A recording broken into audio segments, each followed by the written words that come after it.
πάντα μέσα στις συνεντεύξεις για να βρω και δεν το βρήκα, ήταν η πείρα σας μέσα στη ζωή είναι μεγάλη. Δεν το... από πολλά στρώματα. Από τα λαϊκά μέχρι τα πολύ ψηλά στρώματα μέχρι σχεδόν σε όλο τον κύκλο νομίζω της ζωής. Ενώ είσαστε γεννηθήκατε ας πούμε από λαϊκούς ανθρώπους, φτάσατε στο ύψος και μείνατε λαϊκός ή γυρίσατε στο λαϊκό. Το τι ήθελα και έψαχνα να βρω στις συνεντεύξεις σας από μία ερώτηση από όλους τους δημοσιογράφους που δεν σας είχαν κάνει ήταν ποια είναι το καταστάλαγμα όλης αυτής της ζωής.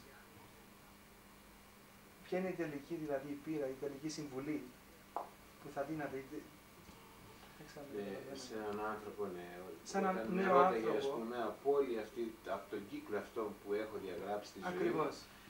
Τι θα συνιστούσα σε συνάνθρωπό μας. Για να το πάρει σαν όρο, για να σε αγγίσει τη ζωή. Σαν παράδειγμα για να ζήσει τη ζωή του την υπόλοιπη. Αυτό έψαχνα να βρω και δεν είχα βρει ποτέ. Κοίτα, είναι πολύ απλό.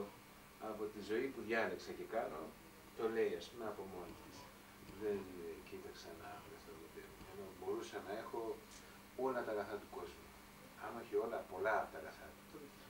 Δεν τα περιφρόνησα όλα, έμεινα ο απλός, ο απλοϊκός. Όπως είδες, οι φίλοι μου είναι όλοι βιοπαλαιστέ. Ο Χοντρούλης αυτός κάνει βάρκες, είναι πλαστικατζής. Ο άλλος βάζει λάστιχα σε μπαρμπρίζ που ήρθε με το Γιώργο και έφυγε.